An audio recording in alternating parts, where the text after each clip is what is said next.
Stop. You haven't subscribed to the channel yet. Subscribe now.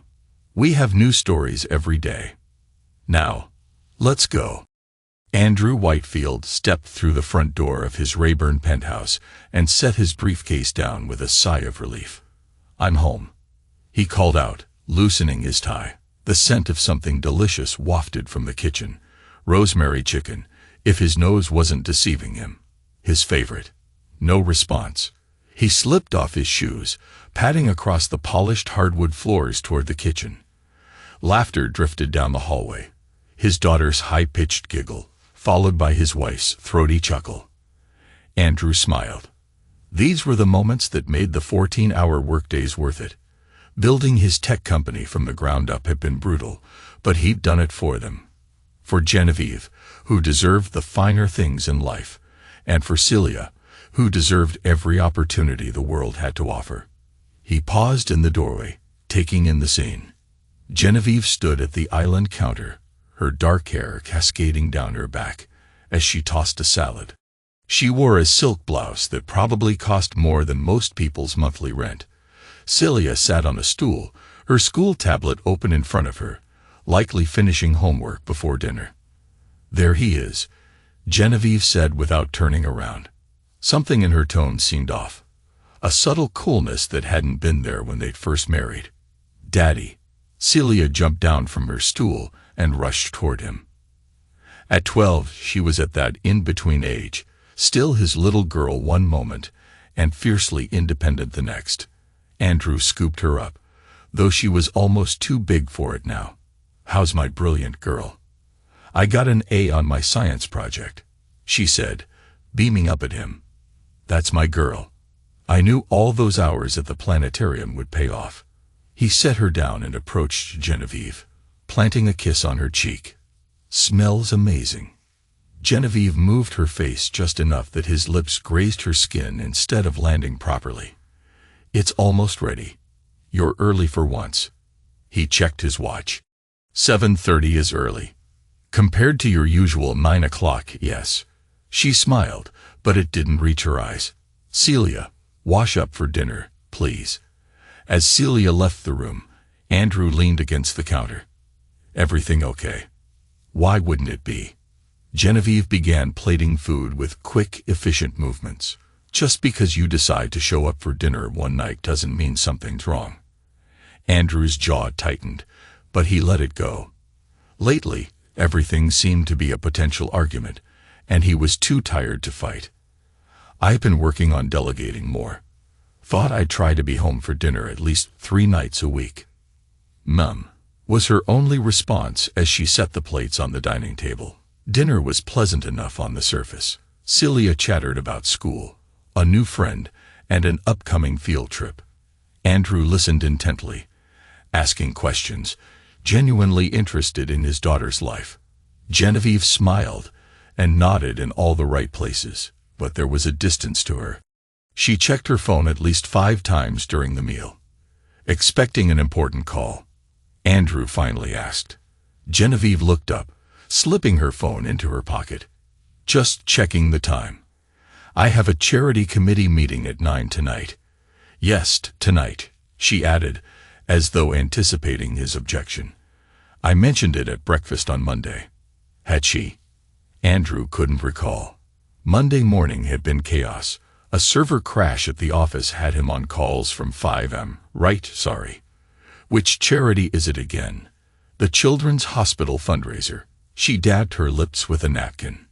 Nicholas has some excellent ideas for the silent auction. Nicholas. Andrew raised an eyebrow.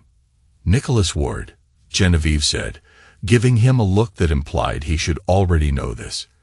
He joined the committee last month. I'm sure I mentioned him. Mum's new friend, Celia piped up. He showed me this cool magic trick when he dropped Mom off last week. He made a coin disappear and pulled it out of my ear. Andrew set his fork down. He dropped you off. We carpooled to the meeting, Genevieve said smoothly. My car was in the shop, remember?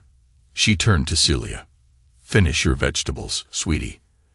Andrew watched his wife, noting the slight flush on her cheeks that hadn't been there moments before. Something twisted in his gut, a feeling he couldn't quite name. Still, he pushed it down. Genevieve had always been involved in charity work. It was one of the things he admired about her. "Well, I'd love to meet this Nicholas sometime," he said casually. Genevieve's smile tightened almost imperceptibly. "I'm sure you will." After dinner, Andrew helped Celia with her math homework while Genevieve got ready for her meeting. When she emerged from their bedroom, she wore a sleek black dress that dipped low in the back, more suited to a cocktail party than a committee meeting. "New dress?" he asked, looking up from Celia's textbook. "This old thing. I've had it forever." She grabbed her purse and keys. "Don't wait up." The door closed behind her with a decisive click, and Andrew stared at it for a long moment. "Dad?" "Earth to Dad." Celia waved a hand in front of his face. "You're supposed to be helping me with these equations." Andrew shook off the uneasy feeling and turned back to his daughter. "Sorry, kiddo. Where were we?" Later that night, as he lay in bed alone, Andrew scrolled through their shared calendar on his phone. There was no mention of a charity meeting, no entry on Monday morning, either. He set his phone down and stared at the ceiling. It was probably nothing. Genevieve was busy and had her own life. It wasn't her fault his work kept him away so much. Still, that nagging feeling persisted, like the first small crack in a dam that would eventually burst. The changes were subtle at first. Genevieve's phone was always in her hand, and she smiled at it in a way she rarely smiled at him. When it chimed, she'd often leave the room to respond, claiming she needed better light or less noise. One evening, Andrew walked into their bedroom to find Genevieve hastily locking her screen. "Got secrets?" he asked, keeping his tone light. "Just ordering your birthday present," she replied without missing a beat. "Don't want to ruin the surprise." His birthday was 7 months away. Dinner became strange, with Genevieve subtly rearranging the seating, so Andrew sat farther from her than usual. One night, he joked, "Do I smell or something?" Genevieve laughed, but the sound was brittle. "Don't be ridiculous. I just thought it would be nice for Celia and me to talk without shouting across the table. And I don't get to be part of the conversation." The hurt in his voice was obvious. "You're always so tired from work," she said with a dismissive wave. "I didn't think you'd mind." But he did mind. Very much. Then came the comment from Celia that sent a chill down his spine. They were having breakfast on a Saturday, one of those rare mornings they were all together, when Celia mentioned, "Mom's new friend Nicholas says the Wolves are gonna tank this season. He knows someone who works for the team." Andrew's coffee cup paused halfway to his lips. "Oh, and when did Nicholas share this insider information?" Celia shrugged, her mouth full of cereal. "When he came over to help Mom with her computer yesterday." Andrew looked at Genevieve, who seemed very busy buttering her toast. "Your computer needed help?" "Mem, yes," she said vaguely. "Something was wrong with my email." "Nicholas works in it." "That's funny," Andrew said, setting his cup down carefully. "I thought you said he was in finance." Genevieve's eyes flicked up to meet his for a brief second. "Did I?" "I meant finance it. He manages systems for a hedge fund." Andrew nodded slowly. "Right.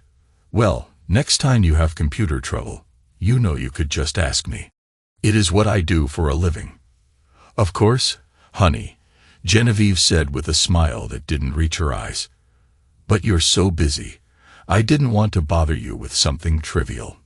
Later, Andrew tried to open Genevieve's laptop while she and Celia were out shopping. He hated himself for snooping, but the dread in his stomach had grown too large to ignore. Her old password, once their anniversary date, had been changed.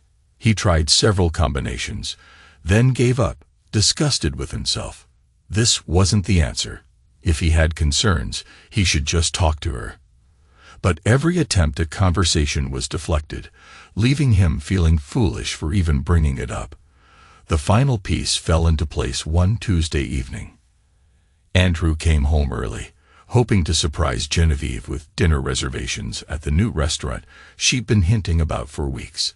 Instead, he found a half-packed suitcase tucked in the back of their walk-in closet. Designer dresses folded neatly, her favorite shoes, the jewelry case holding the diamond earrings he'd given her for their 10th anniversary. He stood staring at it, his mind refusing to process what he was seeing. The front door opened and closed. "Andrew, is that you? You're home early." Genevieve's voice drifted from the foyer. Andrew quickly pushed the suitcase back where he'd found it and stepped out of the closet. He met Genevieve in the bedroom doorway. "I thought we could go to Bella Vista tonight," he said, searching her face for something. Guilt, regret, anything. "Oh." She looked genuinely taken aback. "That's sweet, but I already have plans with the committee. We're finalizing details for the spring gala." "I see." Andrew nodded slowly. "I saw the suitcase." Genevieve's face remained carefully neutral. "What suitcase?" "In the closet. The one that's half-packed." A flutter of panic or irritation crossed her face before she composed herself. "Oh, that. I'm just getting ready for Celia's birthday trip to Florence. It's only 3 weeks away, and you know how I like to be prepared." Relief washed over Andrew, followed by shame for doubting her. "Of course. Florence. We've been planning it for months. A special trip to celebrate Celia turning 13. Genevieve had handled the arrangements, as she always did. "Right. Florence." He smiled, tension draining from his shoulders. "I'm looking forward to it. The 3 of us in the eternal city." A flicker crossed Genevieve's eyes. "Yes, well, I should get going. Don't want to keep the committee waiting." She brushed past him, leaving behind a new perfume he didn't recognize. "Don't wait up," she called as she left. Andrew stood in the empty house, silence pressing in on him. Despite Genevieve's explanation, the dread in his stomach refused to dissolve. Something wasn't right. He could feel it in his bones. Florence, he told himself. Everything will be clear in Florence. Florence in May was everything it should be, ancient, alive, and pulsing with an almost electric energy. For 2 days, Andrew allowed himself to believe everything was fine. The cracks he'd noticed at home seemed left behind in Eastbridge. Genevieve was attentive, almost affectionate, pointing out architectural details at the Grand Arena, laughing at his terrible attempts at Italian. Celia was in heaven, drinking in history and gelato in equal measure. On the evening of Celia's birthday, Andrew wrapped up a conference call in their hotel suite and realized he was 15 minutes late for the dinner Genevieve had arranged in San Vittorio.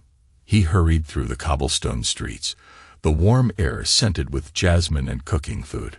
The restaurant, when he found it, was picture perfect. Vines, twinkling lights, a view of a small piazza where a musician played the violin. A hostess greeted him at the entrance. "Buonasera, signor. Do you have a reservation?" "Yes, under Whitefield." Andrew replied, straightening his tie. "My wife and daughter should already be here." The hostess consulted her tablet. "Ah, sigh, Whitefield. Please follow me." She led him to a private dining area in the back garden. As they approached, he heard Celia's laughter, the kind of full-bodied laugh he hadn't heard in months. It made him smile, until he saw their table. Genevieve sat at the head, radiant in a red dress. Celia was on her right, wearing the new outfit they'd bought her yesterday.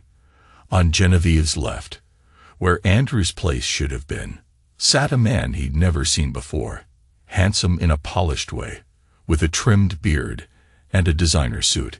He had his arm draped across the back of Genevieve's chair. As Andrew watched, the man leaned in to whisper something that made both Genevieve and Celia laugh again. For a moment, Andrew couldn't breathe. It was like stepping into someone else's life, or being pushed out of his own. "Your table, signor," the hostess said. 3 heads turned toward him. Celia's face lit up. "Dad. Finally. Come meet Nicholas." Nicholas. The name hit Andrew like a punch to the gut. Genevieve's smile was cool. There you are, Andrew. We were about to order without you. Nicholas stood, extending his hand. Andrew, great to finally meet you. I've heard so much about you. Andrew stared at the hand, then at the table. There were only 3 chairs, 3 sets of silverware, 3 glasses of champagne, one in front of Celia, which was its own issue. What is this? Andrew asked quietly. Daddy, Celia said, clearly sensing the tension but not understanding it. This is Mum's friend Nicholas. He came to surprise me for my birthday. Isn't that cool? He's been to Florence like 100 times. Andrew looked at his daughter, then at Genevieve, who met his gaze with a defiant tilt of her chin. Seems like I'm interrupting, Andrew said, his voice deceptively calm despite the hurt roaring inside him. Not at all. Nicholas said, still holding out his hand. We can get another chair. Genevieve let out a light, airy laugh, utterly devoid of warmth. Oops, guess we replaced you. Silence fell over the table. Even Nicholas looked startled by her bluntness. Celia's smile faded, confusion clouding her face. She tried to laugh it off, but clearly didn't know how. Andrew's hands clenched into fists in his pockets. His face remained impassive as he reached for a nearby waiter and quietly ordered a glass of wine. When it arrived, he sipped it slowly, taking in the tableau before him. His wife, his daughter, and the man who had apparently replaced him. Seems I'm not family, he finally said, standing up straight, the wine glass dangling from his fingers. Genevieve shrugged, picking up her own glass. Guess not. Nicholas's arm remained draped across Genevieve's chair. Andrew's eyes found Celia's. She looked small suddenly, caught between her parents in a way no child should be. He wanted to grab her and run, but she was old enough to make her own choices. Right now she was frozen, clearly wanting to please both parents, and not sure how. Dad, her voice was small, uncertain. It's okay. Celia, Andrew said gently, enjoy your birthday dinner. We'll talk later. He set the empty glass down and turned to leave. As he passed Genevieve, she caught his arm, leaning up to whisper, You were always replaceable. The words sliced through him, but he didn't flinch. He simply removed her hand from his arm and walked away, steps measured, back straight. Only when he was outside, lost in Florence's winding streets, did he allow the mask to slip. Leaning against an ancient wall, he closed his eyes, taking a shaky breath. Then he pulled out his phone. The concierge at his platinum card service answered on the second ring. Good evening, Mr. Whitefield. How may I assist you? I need to cancel several reservations, Andrew said, voice steady despite the storm inside him. Of course, sir. Which reservations? All of them, he said. Everything in Florence under my name or my wife's. The private tour of the capital tomorrow, the dinner cruise on the Merino, the cooking class, the private concert I arranged for my daughter's birthday. Cancel them all. I understand, sir. And how would you like to handle any cancellation fees? Charge them to the original card. Money was the least of his concerns now. Very well, Mr. Whitefield. Anything else I can assist you with? Yes. Book me on the next flight back to Eastbridge. Just me. Of course, sir. One moment. Andrew resumed walking, weaving through the winding streets, his mind strangely clear. By the time he reached the hotel, he had a first-class seat on a midnight flight. He went straight to the master bedroom to pack. As he pulled his suitcase from the closet, he saw Genevieve's designer luggage, neatly arranged. On impulse, he opened the largest case. Beneath folded clothing was a manila envelope. He hesitated, then opened it. Inside were printouts of emails, bank statements, property listings for an apartment in Rayburn. The emails were between Genevieve and a real estate agent. The most recent, dated 2 weeks ago, read, As requested, the paperwork for a single occupant purchase is ready. Your husband's signature won't be required. A cold certainty settled over Andrew. This was planned, calculated. She'd been preparing to leave him for months, maybe longer. He replaced the envelope and finished packing. Then he made 3 calls.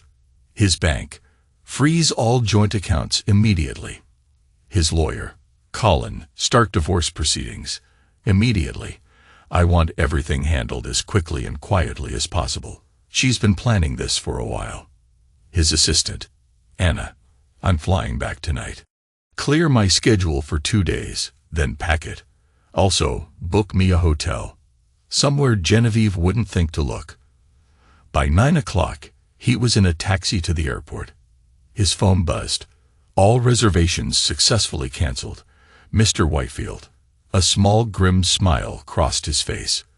Let Genevieve explain to Nicholas and Celia why their luxurious holiday had suddenly fallen apart. Let her feel a fraction of the humiliation she'd inflicted on him. His phone buzzed again, this time from his banking app. Your account status has been updated. Another piece in place. On the flight back, Andrew didn't sleep. He stared into the darkness of first class, watching moonlight glow on the clouds. The shock of betrayal was replaced by a cold, sharp anger that made his thoughts clearer, not clouded. By the time the plane landed in Eastbridge, he had a plan. Genevieve's world was unraveling in Florence. At the private dining room, her phone chimed. She glanced down, then froze. What's wrong? Nicholas asked, his arms still around her shoulders. My card was declined, she murmured. I've got it. Nicholas reached for his wallet, but Genevieve checked her banking app. It showed their accounts were frozen. All our accounts, she whispered. What do you mean frozen? Nicholas hissed. I can't access them. Her voice had an edge of panic. Celia looked up from her dessert. Mom, what's going on? Where's Dad? Nothing to worry about, sweetie, Genevieve said automatically, though her face was pale. Another text pinged. Cancellation confirmations. The boat tour, the cooking class, the private concert. All gone. Is everything okay? The restaurant manager asked delicately. Fine, Genevieve said through clenched teeth. We're just finishing up. Very good, Signora. Will your husband be rejoining you for the boat tour? The company called to confirm it's been canceled. Genevieve's eyes narrowed. Canceled? By whom? They said the reservation was canceled about an hour ago. I assumed you knew. Nicholas shifted uncomfortably. Genevieve, what's happening? Excuse me, she said, standing abruptly. I need to make a call.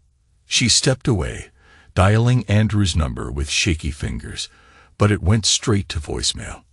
Andrew, what do you think you're doing? Call me back now. When she returned to the table, Nicholas and Celia were watching her. The boat tour is canceled, she said flatly. And apparently everything else. I had planned it all. Mom, Celia asked, eyes wide. Where's Dad? He left a note on my bed that said he had to go back to Eastbridge for a business emergency. A note. Genevieve echoed. He left without saying a word to me. Genevieve paid the bill with Nicholas's card, ignoring Celia's confused questions. They rushed back to the hotel. Her key card didn't work. After another embarrassing conversation, a manager let them in long enough to pack their things and told them they had to check out by morning. Andrew had removed her name from the reservation. This is insane. Genevieve fumed, pacing the lavish suite. He can't just throw us out. Mom, what's happening? Celia asked, tears brimming in her eyes. Why can't I get my iPad to work? It says the ID is disabled. Of course it's disabled, Genevieve muttered. She tried to calm herself. We'll fix it tomorrow. But there was no sign of relief. Every door seemed slammed shut. Emails she couldn't open. Credit cards declined. Membership passwords changed. It was as if Andrew had built a wall around his life and left her outside. As Celia finally fell asleep, Genevieve sat alone, surrounded by suitcases and a future that had crumbled around her, realizing Andrew wasn't the pushover she'd believed him to be. Andrew's return to Eastbridge felt like stepping into a new life. The familiar skyline greeted him as his taxi crawled through traffic from Eastbridge International, to the Walnut Grove Hotel, where Anna had booked him a suite. "Welcome back, Mr. Whitefield," the concierge said. "Will Mrs. Whitefield be joining you later?" "No," Andrew replied, the word final. "She won't." He spent hours at the bank with a manager, an old friend, pushing through freezes and new accounts. Then he met with his lawyer, Colin Palmer, who listened gravely to the story. "You're sure about this?" Colin asked. "No chance of reconciliation?" "None," Andrew said. Colin nodded. "We'll file today. Eastridge is equitable distribution, not community property. Given your circumstances, we have a strong chance to limit what she gets.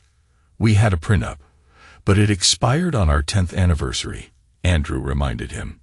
"Convenient timing," Colin murmured. "Still, her conduct will matter. I want full custody of Celia." "That might be tough. Courts favor mothers unless there's evidence she's unfit." "Then find some," Andrew said coldly. "Genevieve doesn't truly want Celia. She wants the appearance of being a devoted mother and child support." Colin nodded. "I'll do what I can, but prepare for a fight." Andrew's final stop was his office, a gleaming tower in Midvale that housed Whitefield Tech. His assistant, Anna, looked surprised to see him.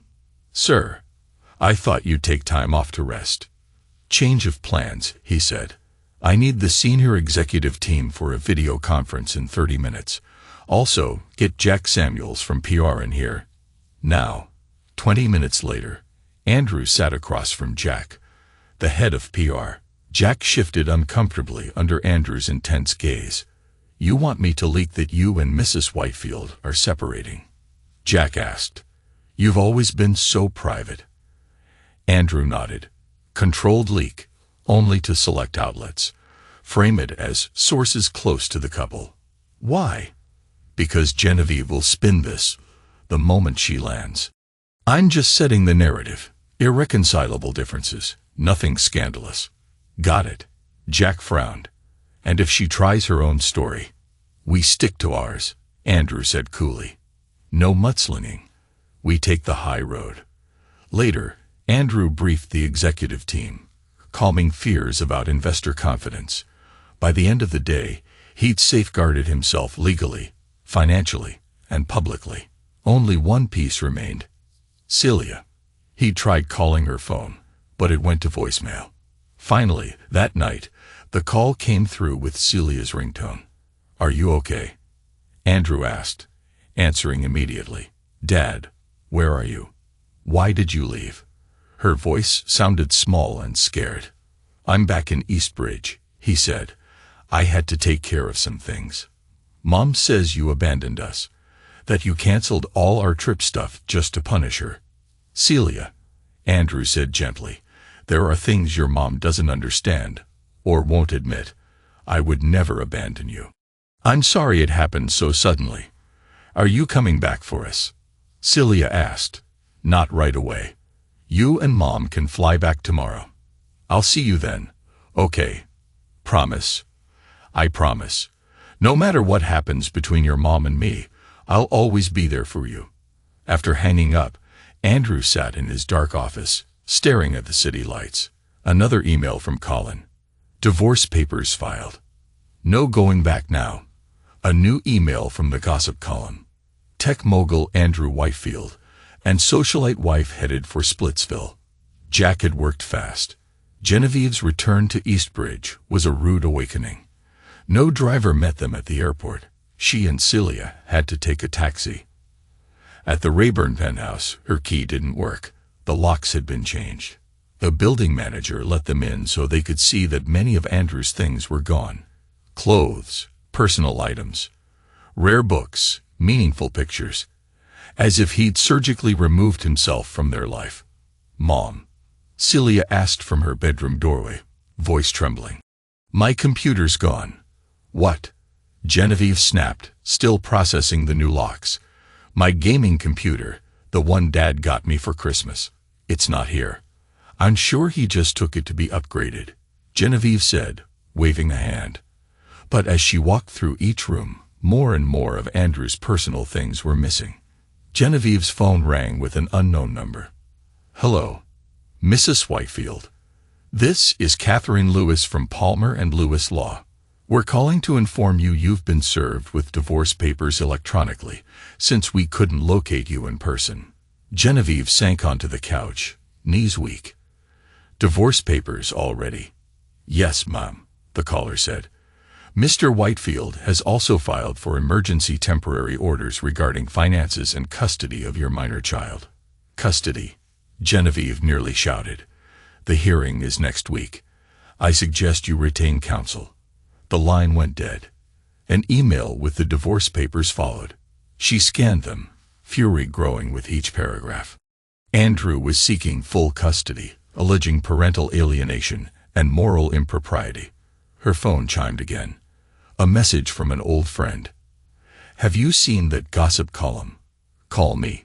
Genevieve opened the website and found a brief note about their impending divorce. No scandalous details, just a statement that they were splitting due to irreconcilable differences. It was out in public, and Andrew had controlled the narrative first. Another call. "Nicholas." "Genevieve, what's going on? I just saw an item about you and Andrew splitting. I didn't know it would be public." She snapped. "Andrew must have leaked it. This is messy. You said it'd be a clean break." "It will be," she insisted. "Andrew's just throwing a tantrum." "I don't think he's calming down," Nicholas shot back. "He's frozen your accounts, canceled everything. People are talking about it." "It's a minor setback," Genevieve insisted. "He'll calm down. We'll sort out the finances." "I didn't sign up for a financial war," Nicholas muttered. Genevieve hung up and glanced around. Celia stood in the hallway, clutching a note from Andrew. "Mom, why is Dad gone? Why is everything canceled?" Genevieve embraced her. "It's complicated. Sweetie, your father and I are having problems." "Is it because of Nicholas? You said, oops, guess we replaced you." "That was so mean, Mom," Genevieve sighed. "You don't understand. Adult relationships. I understand you hurt Dad." Celia cried, voice trembling. "And now everything's ruined." She fled to her room, slamming the door. Genevieve stood in the living room, phone chiming with more shocking updates. Accounts frozen, memberships revoked. The life she'd carefully curated was collapsing before her eyes. Worse still, Nicholas was already backing away. And Andrew was 3 steps ahead at every turn. The following weeks were a carefully choreographed dance. Andrew set a routine: days at the office, nights at a hotel, calls with Celia when Genevieve allowed it, strategy sessions with Colin. The temporary hearing favored Andrew. He kept control of the main accounts. Genevieve received an allowance for living expenses and Celia's private school. Custody was split, but Genevieve used subtle sabotage, canceling Andrew's weekends, scheduling Celia for activities that made her reluctant to leave. "Dad, do I have to come this weekend?" Celia asked over the phone. "Melissa's having a sleepover. Mom says it's the whole weekend or nothing. Court orders." Another lie, but Andrew didn't want to drag Celia into a fight. "Sure, sweetie," he said with forced calm. "We can skip this weekend and do something special next time." After the call ended, Andrew felt hollow. He'd won the moment but lost the time with his daughter. At work, he fumbled a major investor presentation. His CFO, Dahlia Zhu, cornered him afterward. "You need to take care of yourself, Andrew. Let us help more. Delegate." He tried, but even that didn't ease the weight on his shoulders. One evening in his hotel suite, Andrew received a text from Colin. Josephine's lawyer filed a countersuit. "It's ugly. Accusations of emotional abandonment. Hints that Andrew's unpredictable behavior made him an unfit parent. Her angle is money," Colin said, spreading out the papers. "She wants half of Whitefield Tech. She's also demanding full custody with you on supervised visitation." "Supervised?" Andrew's voice shook with anger. "On what grounds?" "She claims financial abuse and erratic conduct in Florence. It's baseless, but in family court, Perception is everything. For the next month, Genevieve waged a relentless campaign. Yet Andrew stood his ground. He delegated more at work, per Dahlia's advice, focusing on what mattered, Celia.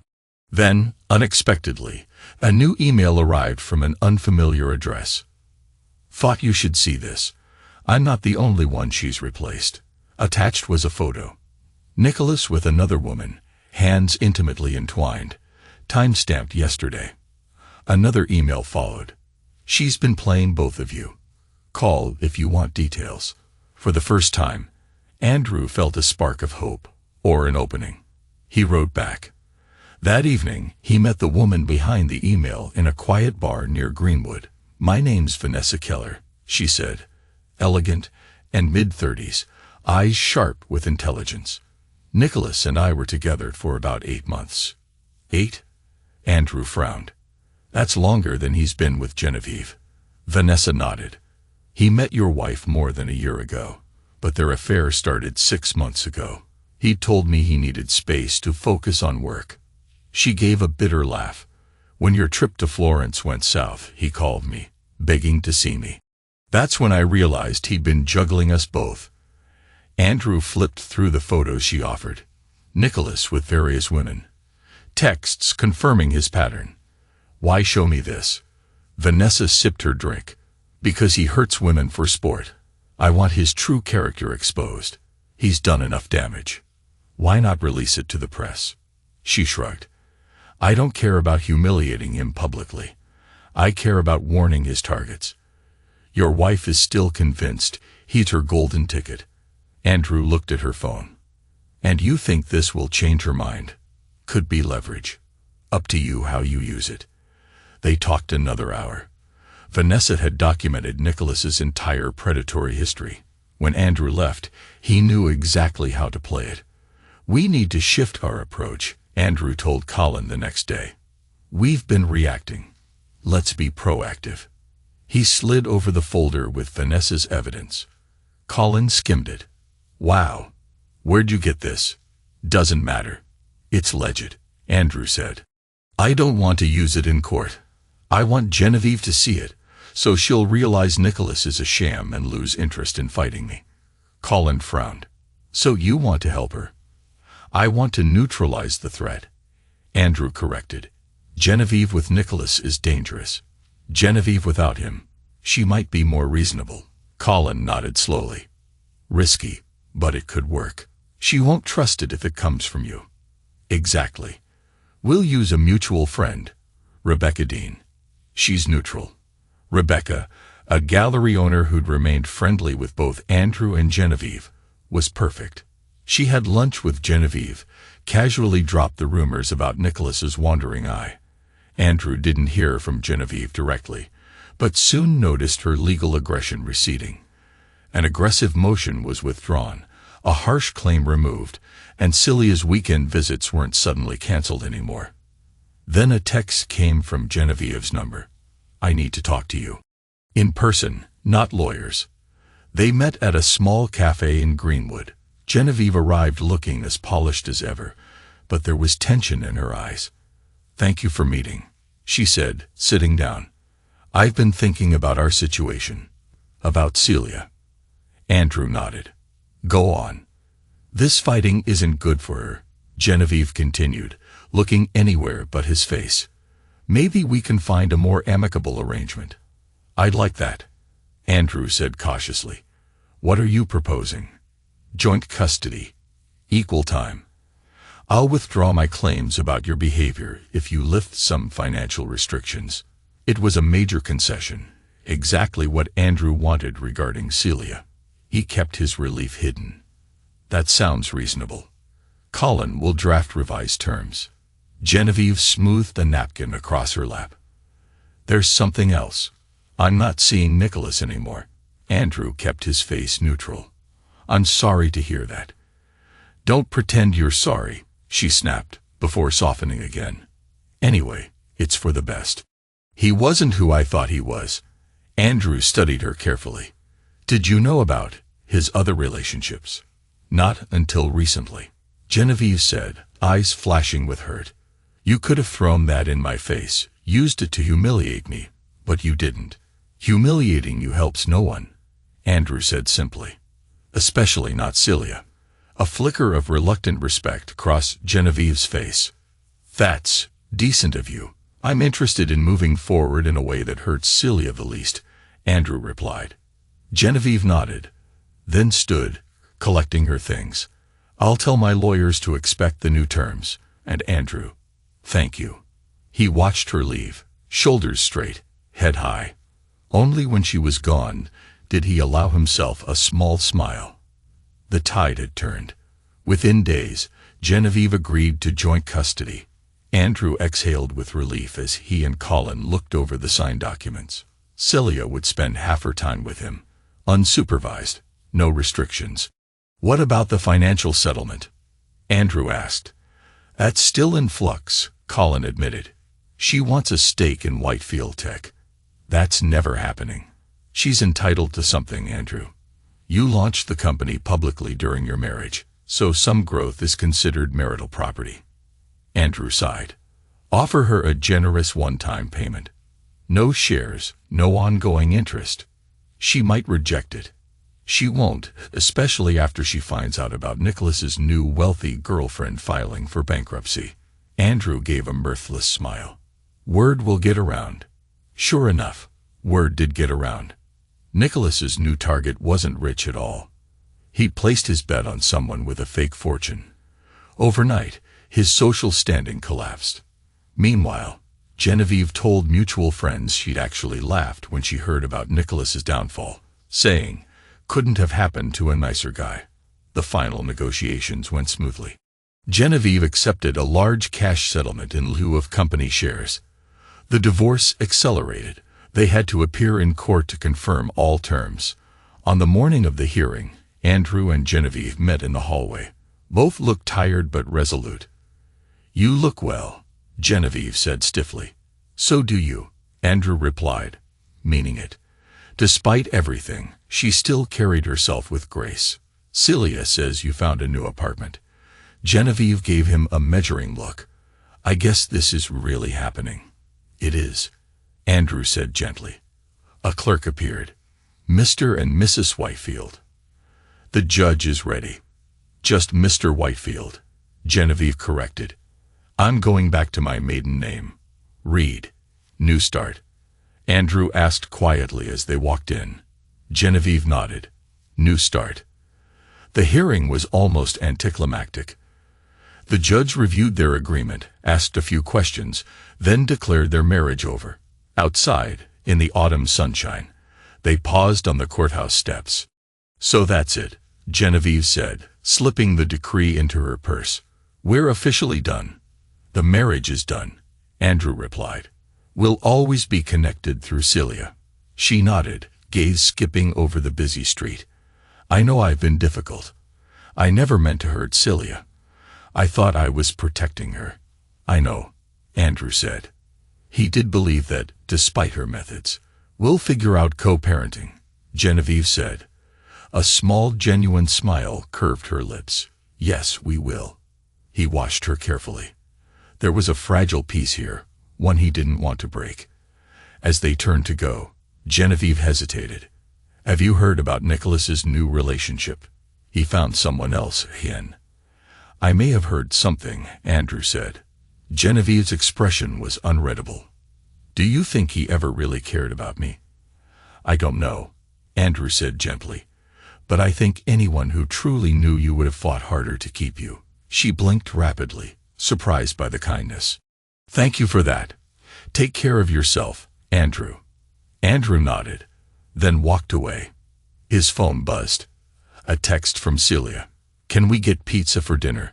Mom says it's okay, you say yes. Andrew smiled. Pizza it is. See you at 6. That was that. His best revenge wasn't money or legal victory, but the chance to move forward unbroken. Building a life Genevieve couldn't touch, and he intended to do just that. 3 months after the divorce was final, Andrew's phone lit up with a text from Genevieve. We need to talk, face to face.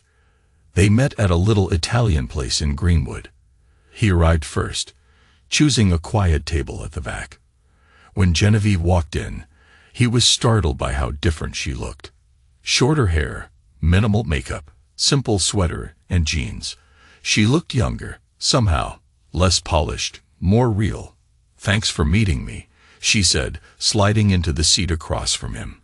"I wasn't sure you would." "I was curious," Andrew admitted. "Why the cryptic message?" She took a deep breath. "I've been in therapy, learning to see things more clearly, including what I did wrong." "That's good," Andrew said sincerely. "I'm happy you're finding clarity." "I am. And I realize now how badly I handled everything. I made a mistake, a huge, selfish mistake. I thought I wanted more excitement than our life together. I was wrong." Andrew watched her face, seeing raw honesty for the first time in years. "Why tell me this now?" "Because I owe you the truth," she said softly. "And because I'm trying to take responsibility. That's what my therapist calls it." The waiter arrived with 2 glasses of wine. Andrew waited until the waiter left. "I appreciate that. And I'm glad therapy is helping." Genevieve stared at the wine, tracing the stem with her fingertips. "I miss you, Andrew, not just the lifestyle you provided or the security. I miss you, your steadiness, your quiet strength. I miss the way you always knew what you wanted." A tightness clutched Andrew's chest. Months ago, he might have wanted to hear this. But now, "Genevieve," he said gently, "what do you want from me?" "A second chance," she admitted, voice trembling. "Not right away. I know I broke too many things to fix overnight. But maybe eventually." Andrew shook his head. "That's not going to happen." Genevieve flinched. "I figured. But I had to try." He met her eyes. "It's not because I hate you. I don't. But we can't go backward, and it wouldn't be healthy for either of us." She nodded, swallowing hard. "I understand. I just didn't realize what I had until I threw it away." Andrew signaled for the check, leaving cash on the table. "You thought I was weak." He stood, looking down at her. "That's the real reason you left. You assumed you could discard me without consequences." She closed her eyes briefly, acknowledging the truth. "Well," Andrew said quietly, "you were wrong." Genevieve's eyes shone with tears she refused to shed in public. "I really am sorry." "So am I," Andrew said. Then he walked away. Outside, the winter air felt crisp, almost cleansing. He breathed it in, feeling lighter. It wasn't forgiveness. He wasn't sure he'd ever forgive her completely. But it was closure. His phone buzzed with a text from Celia. "Can we get pizza tonight?" "Absolutely." He typed back, because there were more important things in life than this endless cycle of anger. Spring arrived in Eastbridge with a flourish. Andrew stood outside Celia's school, waiting for dismissal. A year had passed since Florence. A year of healing, adjusting and learning to live again without Genevieve by his side. Whitefield Tech was thriving under his more balanced leadership. He delegated more, set boundaries, trusted his team. The stock soared to an all-time high, and business analysts praised how personal adversity had led to professional growth. His personal life had stabilized too. He and Genevieve found a workable co-parenting arrangement. Even if they'd never be true friends, Celia was adjusting well, bringing more and more of her things to Andrew's new apartment, which was finally starting to feel like a real home. "Dad." Celia bounded down the school steps, backpack slung over one shoulder, dark hair shining in the afternoon sun. She hugged him briefly. "I got the highest score on my physics test, and I made advanced orchestra next year." "That's amazing," Andrew said, beaming with pride. "Violin or cello?" "Violin. Mr. Abernethy says I have a real feel for it." They chatted on the drive to their favorite ice cream spot in the village. Celia described the drama of middle school, the excitement of her upcoming recital, and her love for her new advanced classes. Over strawberry for her and chocolate chip for him. An old tradition. She looked at him seriously. "Dad, can I ask you something?" "Anything." "Are you happy?" she asked, pushing her ice cream around in the cup. Like really happy, not just faking it for me. Andrew set down his spoon. Why do you ask? Mom says she worries you might be lonely. She said sometimes people lose someone and never get over it. Andrew considered the question. You don't have to worry about me, Celia. Yes, I'm happy. Not in the same way I used to be, but in a new way that's just as good. Maybe better. She searched his face as if to check for lies. Promise. He reached across the table to squeeze her hand. I promise. Celia smiled, relieved. Mom's dating someone new, a teacher at my art school. He's nice, not flashy like Nicholas. That's good, Andrew said honestly. She deserves someone nice. Celia studied him with eyes too wise for her age. I'm sorry I didn't see it before, how bad things were between you and Mom. I was confused. You never had to choose sides, Andrew said gently. And you still don't. Your mom and I both love you. I see that now, Celia said, returning his hand squeeze. That's what matters. Andrew's heart swelled with gratitude. Yes, that's all that mattered. They finished their ice cream, discussing summer plans and her upcoming orchestra auditions. On the walk back to the car, Celia slipped her hand into his, a small gesture that made his chest tight with love. Dad, she asked as they drove, do you think you'll ever get married again? Andrew threw her a quick, startled glance. I haven't really thought about it. Why? Celia shrugged. Just wondering. Mom says you're a catch now. Successful, nice apartment, not bitter about everything. Andrew let out a surprised laugh. She said that. Celia nodded with a grin. She told Aunt Rebecca that you turned out to be unexpectedly calm about the whole mess. Well, I'm flattered, Andrew said, smiling at the thought. But right now, I'm focused on you and the company. That's enough. Okay, Celia said, looking pleased. But if you do want to date, I'm cool with it. Noted, Andrew said with amusement. They arrived at his apartment. Celia headed straight to her room to practice violin. Andrew stood in the entryway, soaking in how much it felt like home now. Photos of their adventures lined the hallway. Celia's artwork hung in the living room. The comfortable clutter of a real life they shared filled every corner. Yes, it was different from what he'd envisioned years ago. Yet it was better in so many ways, rooted in love and honesty, not illusions or empty glamour. His phone buzzed with an email, quarterly reports from Whitefield Tech, showing their best performance yet. Another text from Dahlia about a potential acquisition. And a reminder for Celia's parent-teacher conference next week. Life kept moving forward, and Andrew refused to look back. He didn't need to. Everything that mattered was right here in front of him. That, he realized, was the best revenge of all.